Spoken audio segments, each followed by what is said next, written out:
And by the first corner, the Mercedes has swamped the Toyotas and taken up where it left the last race of 1988, out in front.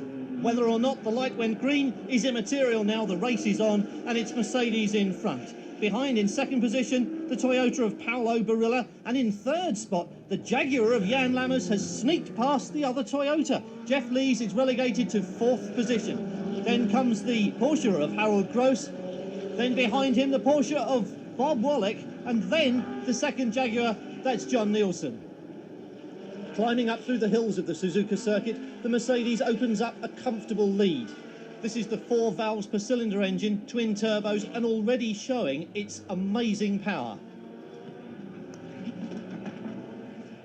The Mercedes first then, and the Toyota behind of Paolo Barilla already outdistanced by a considerable margin as they go into the hairpin curve. In third spot, still the Jaguar. Last year's championship winners, remember, and confidently expected by many critics to do very, very well here at Suzuka. And already the second Jaguar of John Nielsen has moved up a spot. And now as they come over the rise, you can see he's made it again. One more place he's gained, and this is still lap 1. So Mercedes in the lead, coming through the chicane and back onto the start-finish straight for the end of the first lap. Jean-Louis Schlesser now has a very comfortable 4 or 5 second lead over the second place Toyota of Paolo Barilla. Behind him in third place is the Jaguar, and already the Jaguar team are threatening to come to the fore as they hurtle down the 300 kilometres an hour start-finish straight. This is only the start of lap 2, and already they're moving. Bob Wallach going down the inside there. Vern Schuppen is moving in front of both of the Nissans.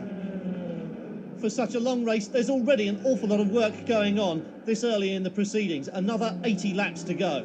So it's Jean-Louis Schlesser, Mercedes from Toyota, from Jaguar, from Toyota, then the second Jaguar from Jost Porsche, from Richard Lloyd Porsche. And out of the picture, but starting from 29th on the grid, is the second Mercedes of Ulsterman Kenny Atchison, the driver Mercedes wooed all winter long. Co-driver Jochen Maas is suffering from a flu virus, and there are some doubts that he can even take over the car in about 25 laps' time. Meanwhile, Schlesser making a fine job on the 5.8 kilometre circuit, going round hairpin curve now, then through the long loping right-hander, right out the back to Spoon curve, and then the long straight, bringing him back along finally through the triangle and the chicane and back out to the start-finish straight. 300 kilometres an hour at the fastest place on the circuit.